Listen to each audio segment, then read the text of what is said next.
नमस्कार, आप देख रहे हैं ऑर्गस साप्ताहिक समाचार। मैं हूं सुदेशना। समाचार केवल घटनाओं का संकलन नहीं होते, बल्कि वे समाज का दर्पण भी होते हैं। बीते सप्ताह देश और दुनिया में घटित घटनाओं ने एक बार फिर ये साफ किया है कि वैश्विक परिस्थितियां लगातार बदल रही हैं और उनके प्रभाव हमारे दैनिक जीवन में गहराई से हो रहे हैं। राजनीति, अर्थव्यवस्था, शिक्षा, स्वास्थ्य, विज्ञान और सामाजिक क्षेत्रों में हुई गतिविधियां हमें ये सोचने पर मजबूर करते हैं कि विकास के साथ साथ संतुलन, जिम्मेदारी और संवेदनशीलता भी उतनी ही जरूरी है। अंतर्राष्ट्रीय मंच से लेकर स्थानीय खबरें भी और उनके संवाद, सहयोग और शांति की आवश्यकता आज पहले से कहीं ज्यादा महसूस की जा रही है। इन्हीं महत्वपूर्ण घटनाओं और मुद्दों के विश्लेषण के साथ आइए नजर डालते हैं इस सप्ताह की प्रमुख खबरों पर। फरवरी में उड़ीसा विधानसभा का बजट सत्र शुरू होने जा रहा है। सूत्रों के अनुसार ये सत्र फरवरी के तीसरे सप्ताह यानी 15 से 20 फरवरी के बीच शुरू हो सकता है। यह साल का सबसे अहम और सबसे बड़ा सत्र होगा, जो 2 चरणों में आयोजित किया जाएगा। सत्र की शुरुआत राज्यपाल के अभिभाषण से होगी। खास बात यह है कि बीजेपी सरकार के सत्ता में आने के बाद यह तीसरा बजट सत्र होगा। अब सबकी नजर मुख्यमंत्री मोहन चरण मांझी पर है। देखना होगा कि वह इस बजट में उड़ीसा की जनता के लिए क्या नई योजनाएं और तोहफे लेकर आते हैं। बजट सत्र की अधिसूचना इस महीने के अंत या फरवरी के पहले सप्ताह में जारी हो सकती है। राज्य में जनगणना 2026 के पहले चरण की शुरुआत 16 अप्रैल से होनी जा रही है, जो 15 मई तक चलेगी। इस चरण में घर और आवास से जुड़ी जानकारी जुटाई जाएगी। जब जनगणना अधिकारी आपके घर आएंगे तो आपको 33 सवालों के जवाब देने होंगे, जिनमें घर की स्थिति, निर्माण सामग्री, शौचालय, पीने के पानी का स्रोत, बिजली, मोबाइल, इंटरनेट, वाहन और अन्य सुविधाएं शामिल हैं। जनगणना इस बार पूरी तरह डिजिटल और पेपरलेस होगी। करीब 1 लाख अधिकारी मोबाइल ऐप के जरिए डेटा इकट्ठा करेंगे। खास बात यह है कि आजादी के बाद पहली बार जाति गणना भी की जा रही है।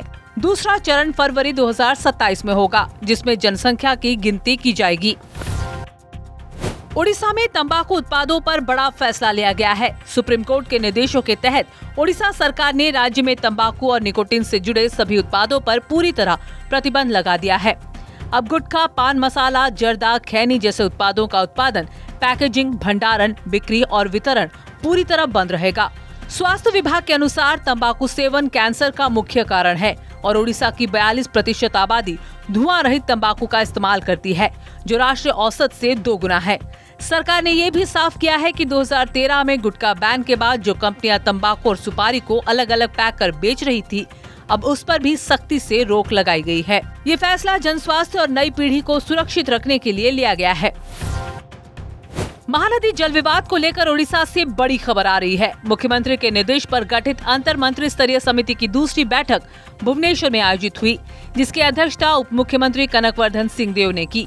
बैठक में ये तय किया गया कि उड़ीसा के हितों को प्राथमिकता देते हुए छत्तीसगढ़ सरकार से आपसी सहमति से समाधान की दिशा में बातचीत की जाएगी। समिति जल्द ही छत्तीसगढ़ जाकर जमीनी हालात की समीक्षा करेगी। महानदी जल विवाद ट्रिब्यूनल का कार्यकाल 13 अप्रैल को समाप्त हो रहा है, इसलिए इसके विस्तार के लिए आवेदन कर दिया गया है। साथ ही जल्द ही सर्वदलीय बैठक बुलाई जाएगी, जिसमें सभी राजनीतिक दल और विशेषज्ञ अपने सुझाव देंगे। राज्य सरकार का मकसद है इस विवाद का स्थायी और न्याय संगत समाधान करना। उपराष्ट्रपति के उड़ीसा दौरे के समय शुक्रवार को कटक में आयोजित पराक्रम दिवस समारोह में नेताजी सुभाष चंद्र बोस की 129वीं जयंती पर उन्हें श्रद्धांजलि अर्पित की। उन्होंने कहा कि नेताजी का जीवन निडर नेतृत्व, साहस और गहरी देशभक्ति की मिसाल है, जो आज भी पीढ़ियों को प्रेरणा देता है। उपराष्ट्रपति ने याद दिलाया कि प्रधानमंत्री नरेंद्र मोदी ने 2021 में नेताजी की जयंती को पराक्रम दिवस घोषित कर उन्हें सम्मान दिया। उन्होंने ये भी कहा कि नेताजी द्वारा फॉरवर्ड ब्लॉक का गठन गांधी जी के विरोध में नहीं, बल्कि आजादी की लड़ाई का एक अलग रास्ता था। उपराष्ट्रपति ने संदेश दिया कि पराक्रम केवल स्मरण नहीं, बल्कि राष्ट्र निर्माण में सक्रिय भागीदारी का आह्वान है। राज्य सरकार ने फैसला किया है कि अब उड़ीसा की सड़कों से डीजल से चलने वाली आम बसें धीरे धीरे हटाई जाएंगी और उनकी जगह पर्यावरण के अनुकूल इलेक्ट्रिक बसें दौड़ेंगी। नगरीय विकास मंत्री कृष्णचंद्र पात्र ने ये जानकारी दी। उन्होंने ये भी बताया कि अब महिलाएं भी आम बसें चलाएंगी। पहले चरण में 20 महिलाओं को ड्राइविंग की ट्रेनिंग दी जाएगी, जो हेवी व्हीकल लाइसेंस धारी होंगी। ये महिलाएं खास बसें चलाएंगी, जिससे महिला यात्रियों को ज्यादा सुरक्षा मिलेगी। सरकार का दावा है कि इससे प्रदूषण में कमी आएगी और महिलाओं को रोजगार व सुरक्षित यात्रा दोनों का अवसर मिलेगा। उड़ीसा में राजस्व कानूनों में बड़ा बदलाव। राज्य सरकार 45 साल पुराने राजस्व कानूनों में संशोधन की तैयारी कर रही है। राजस्व विभाग मौजूदा कानूनों का अध्ययन कर रहा है ताकि उन्हें समय के अनुसार अधिक व्यवहारिक बनाया जा सके। राजस्व मंत्री सुरेश पुजारी ने बताया कि जो कानून अब अनुपयोगी हो चुके हैं उन्हें हटाकर एक नया कानून लाया जाएगा, Odisha government land management act. यह नया कानून Odisha prevention of land encroachment act और गवर्नमेंट लैंड सेटलमेंट एक्ट को मिलाकर बनाया जाएगा। इसका ड्राफ्ट तैयार है और समीक्षा भी हो चुकी है। यह बिल आगामी विधानसभा सत्र में पेश किया जाएगा, जिससे भूमि और राजस्व प्रणाली में बड़ा सुधार होगा। ओडिशा से बड़ी राहत भरी खबर है। सुभद्रा योजना की राशि अब 4,57,681 महिलाओं के खातों में ट्रांसफर कर दी गई है। उप मुख्यमंत्री प्रभाती परिडा ने जानकारी दी है कि इनमें से 1,78,398 महिलाएं नई लाभार्थी हैं, जिन्हें पहली बार योजना का लाभ मिला है। साथ ही पहली और दूसरी किश्त से वंचित रही करीब 2,55,265 महिलाओं को भी इस बार शामिल किया गया है। अभियोग सुनवाई के बाद 24,000 से अधिक महिलाओं को एक साथ 2 किश्तों में 10,000 रुपए की राशि दी जा रही है। अब तक सरकार सुभद्रा योजना की 3 किश्तें जारी कर चुकी है। ओडिशा से पर्यावरण से जुड़ी बड़ी और सकारात्मक खबर है। इस साल चिलिका झील में पक्षियों की संख्या में उल्लेखनीय बढ़ोतरी दर्ज की गई है। कुल 196 प्रजातियों के 11,32,200 पक्षी पहुंचे हैं, जो पिछले साल के मुकाबले 4,972 अधिक है। इनमें से 106 विदेशी प्रजातियों के 11,10,257 पक्षी शामिल हैं, जबकि 90 देशी प्रजातियों के 21,943 पक्षी दर्ज किए गए हैं। यह पक्षी गणना बॉम्बे नेचुरल हिस्ट्री सोसाइटी के विशेषज्ञों की निगरानी में हुई और रिपोर्ट चिलिका वन्य प्राणी डिवीजन ने जारी की। विशेषज्ञों के अनुसार ये बढ़ोतरी चिलिका झील के बेहतर पारिस्थितिकी तंत्र और संरक्षण प्रयासों का सकारात्मक परिणाम है। राजधानी भुवनेश्वर में 26 जनवरी से आदिवासी मेला की शुरुआत होने जा रही है, जो 5 फरवरी तक चलेगा। मेला हर दिन दोपहर से रात 9 बजे तक खुलेगा। आयोजन स्थल को आदिवासी गांव की थीम में सजाया गया है, जहां छप्पर वाले घर, लाल मिट्टी से सजे मकान और आदिवासी जीवन शैली को दर्शाया जाएगा। 10 मॉडल आदिवासी गांव के जरिए 62 जनजातियों की संस्कृति, जीवन शैली और सरकारी योजनाओं को प्रदर्शित किया जाएगा। साथ ही हस्तशिल्प, वन उत्पादों की बिक्री और हर शाम 6:30 से 8:30 बजे तक सांस्कृतिक कार्यक्रम भी होंगे। इस मेले का उद्देश्य है आदिवासी समुदायों को पहचान और उनके उत्पादों को बाजार उपलब्ध कराना। 20 जनवरी को नितिन नवीन ने भारतीय जनता पार्टी के राष्ट्रीय अध्यक्ष पद का कार्यभार संभाला। नई दिल्ली स्थित पार्टी मुख्यालय में आयोजित समारोह में प्रधानमंत्री नरेंद्र मोदी और अन्य वरिष्ठ नेता मौजूद रहे। 45 वर्ष की उम्र में नितिन नवीन पार्टी के इतिहास में सबसे युवा राष्ट्रीय अध्यक्ष बने हैं। उनके नेतृत्व को लेकर पार्टी में नए जोश और ऊर्जा की उम्मीद जताई जा रही है। पार्टी सूत्रों का कहना है कि उनका अनुभव और युवा सोच संगठन को नई दिशा दे सकती है।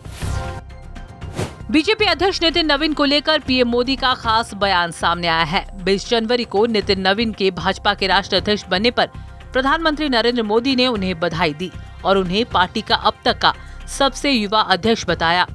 मोदी ने हल्के फुल्के अंदाज में कहा कि पार्टी मामलों में अब नितिन नवीन मेरे बॉस होंगे। उन्होंने नवीन की संगठनात्मक क्षमता और युवा ऊर्जा की सराहना करते हुए उम्मीद जताई कि उनका नेतृत्व पार्टी को नई ऊंचाइयों तक ले जाएगा। जम्मू कश्मीर से दुखद खबर है। 22 जनवरी को जम्मू कश्मीर के डोडा जिले के भदरवाह इलाके में एक बड़ा हादसा हो गया। सेना का एक वाहन नियंत्रण खोकर करीब 200 फीट गहरी खाई में गिर गया। इस दर्दनाक दुर्घटना में कम से कम 10 सेना के जवान शहीद हो गए, जबकि 7 अन्य जवान घायल बताए जा रहे हैं। घायलों को जल्द नजदीकी अस्पताल में भर्ती कराया गया, जहां उनका इलाज चल रहा है। हादसे के बाद सेना और स्थानीय प्रशासन ने बचाव अभियान चलाया। अटल पेंशन योजना को लेकर केंद्र सरकार का बड़ा फैसला आया है। 21 जनवरी को नरेंद्र मोदी सरकार ने अटल पेंशन योजना को 2030-2031 तक जारी रखने की मंजूरी दे दी है। सरकार इस योजना के प्रचार प्रसार और विकास गतिविधियों के लिए वित्तीय सहयोग भी देती रहेगी। मई 2015 में शुरू हुई ये योजना असंगठित क्षेत्र के कामगारों को बुढ़ापे में आय सुरक्षा देने के उद्देश्य से शुरू की गई थी। इससे करोड़ों श्रमिकों को नियमित पेंशन का लाभ मिल रहा है। राज्यसभा चुनाव को लेकर तैयारियां शुरू हो गई हैं। 22 जनवरी से चुनाव आयोग ने राज्यसभा चुनाव की तैयारियां शुरू कर दी हैं। आयोग ने सभी राज्यों से रिटर्निंग ऑफिसर नियुक्त करने और चुनावी व्यवस्थाएं सुनिश्चित करने के लिए प्रस्ताव मांगे हैं। इस बार 10 राज्यों में राज्यसभा की 37 सीटें अप्रैल में खाली होने वाली हैं, जिन्हें भरने के लिए चुनाव कराए जाएंगे। आयोग की तैयारी पूरी प्रक्रिया को समय पर और पारदर्शिता ढंग से संपन्न कराने की है। अंतर्राष्ट्रीय मंच पर भारत की बड़ी भूमिका की ओर इशारा। 19 जनवरी को अमेरिका के राष्ट्रपति डोनाल्ड ट्रंप ने प्रधानमंत्री नरेंद्र मोदी को बोर्ड ऑफ पीस में शामिल होने का निमंत्रण दिया है। यह नया बोर्ड गाजा में स्थायी शांति स्थापित करने और वैश्विक संघर्षों को सुलझाने के उद्देश्य से गठित किया गया है। ये जानकारी अमेरिका के राजदूत सर्जियो गोर ने साझा की है। ट्रंप ने मोदी के नेतृत्व और मध्य पूर्व में भारत की भूमिका को अहम मानते हुए सहयोग की उम्मीद जताई है। आतंकवाद पर भारत का सख्त रुख। 19 जनवरी को विदेश मंत्री डॉक्टर एस जयशंकर ने नई दिल्ली में पोलैंड के उप प्रधानमंत्री राडोस्लाव सिकोर्स्की से मुलाकात की। बातचीत के दौरान उन्होंने आतंकवाद के खिलाफ जीरो टॉलरेंस नीति अपनाने की अपील की। दोनों नेताओं ने क्षेत्रीय सुरक्षा, सीमा पार खतरों और वैश्विक हालात पर भी चर्चा की। भारत ने दोहराया कि आतंकवाद के किसी भी रूप को बर्दाश्त नहीं किया जाएगा और अंतर्राष्ट्रीय सहयोग समय की जरूरत है। 21 जनवरी को भारतीय मूल की अंतरिक्ष यात्री सुनीता विलियम्स ने 27 वर्षों की शानदार सेवा के बाद नासा से रिटायरमेंट ले लिया। 1998 में चयनित सुनीता ने अब तक 3 अंतरिक्ष मिशन पूरे किए और 608 दिन अंतरिक्ष में बिताए, जो नासा के किसी भी महिला अंतरिक्ष यात्री द्वारा दूसरा सबसे लंबा समय है। उनका योगदान अंतरिक्ष अनुसंधान और मानव मिशन में बेहद अहम रहा है, जिससे उन्होंने एक प्रेरणादायक विरासत छोड़ी। भारत यूएई संबंधों में नई मजबूती। 19 जनवरी को यूएई के राष्ट्रपति शेख मोहम्मद बिन जायद अल नहयान नई दिल्ली पहुंचे। ये राष्ट्रपति बनने के बाद उनकी तीसरी आधिकारिक भारत यात्रा है। प्रधानमंत्री नरेंद्र मोदी ने खुद एयरपोर्ट पर उनका गर्मजोशी से स्वागत किया। दोनों नेताओं की बैठक प्रधानमंत्री के निवास पर होने के साथ द्विपक्षीय सहयोग और रणनीतिक साझेदारी को लेकर चर्चा हुई। 20 जनवरी को मिली जानकारी के अनुसार भारत और यूरोपीय संघ के बीच एक महत्वपूर्ण मुक्त व्यापार समझौता पर 27 जनवरी को होने वाले शिखर सम्मेलन में हस्ताक्षर किए जाएंगे। यह समझौता गणतंत्र दिवस समारोह के बाद होगा और इसके साथ साथ सुरक्षा, रक्षा सहयोग और भारतीय पेशेवरों के लिए यूरोप में काम के बेहतर अवसर प्रदान करने वाला समझौता भी शामिल होगा। आईसीसी टी20 वर्ल्ड कप को लेकर बड़ा फैसला। 22 जनवरी को बांग्लादेश ने फैसला किया है कि वह आगामी आईसीसी टी20 वर्ल्ड कप में हिस्सा नहीं लेगा, जिसकी शुरुआत 7 फरवरी से भारत में हो रही है। यह निर्णय आईसीसी द्वारा बांग्लादेश के मैचों का वेन्यू बदलने की मांग खारिज किए जाने के बाद लिया गया है। बांग्लादेश क्रिकेट बोर्ड ने सुरक्षा कारणों से वेन्यू शिफ्ट करने की अपील की थी, जिसे मंजूरी नहीं मिली। खेलो इंडिया विंटर गेम्स की शानदार शुरुआत हुई। 20 जनवरी को खेलो इंडिया विंटर गेम्स के 6ठे संस्करण की शुरुआत लद्दाख के लेह में हुई। इस आयोजन में देश भर के 21 राज्यों और केंद्र शासित प्रदेशों से आए एथलीट हिस्सा ले रहे हैं। खिलाड़ी आइस हॉकी, स्केटिंग जैसे विंटर स्पोर्ट्स में अपनी प्रतिभा दिखाएंगे। इस टूर्नामेंट का मकसद युवाओं को विंटर स्पोर्ट्स के प्रति प्रेरित करना और लद्दाख को एक प्रमुख स्पोर्ट्स डेस्टिनेशन बनाना है। भारतीय बैडमिंटन में एक युग का अंत हुआ। 21 जनवरी को भारत की स्टार शटलर साइना नेहवाल ने प्रतिस्पर्धी बैडमिंटन से संन्यास लेने की घोषणा कर दी। करीब 2 दशकों तक चला उनका शानदार करियर अब आधिकारिक रूप से समाप्त हो गया है। पूर्व वर्ल्ड नंबर 1 और 2012 ओलंपिक ब्रॉन्ज मेडलिस्ट साइना ने अपने जज्बे और उपलब्धियों से भारतीय बैडमिंटन को एक नई पहचान दिलाई और लाखों युवाओं को प्रेरित किया। भारत की अर्थव्यवस्था को लेकर आईएमएफ का बड़ा अनुमान। 20 जनवरी को अंतर्राष्ट्रीय मुद्रा कोष ने भारत की वित्त वर्ष 2025 के लिए विकास दर का अनुमान 0.7% बढ़ाकर 7.3% कर दिया है। आईएमएफ की वर्ल्ड इकोनॉमिक आउटलुक अपडेट में बताया गया है कि यह बढ़ोतरी वित्त वर्ष की चौथी तिमाही में मजबूत आर्थिक गति को दर्शाती है। यह अनुमान भारत के अर्थव्यवस्था की स्थिरता और संभावनाओं का संकेत है। और ये थी इस हफ्ते की प्रमुख खबरें। समाचार हमें केवल जानकारी नहीं बल्कि सोचने, समझने और सही दिशा में फैसला करने का भी मौका देती हैं। आज के समय में जागरूक नागरिक होना केवल खबरें जानना नहीं बल्कि सामाजिक जिम्मेदारी निभाना भी है। इसी संदेश के साथ मुझे दीजिए इजाजत। आप देखते रहिए ऑर्गस साप्ताहिक समाचार ऑर्गस डिजिटल पर। नमस्कार।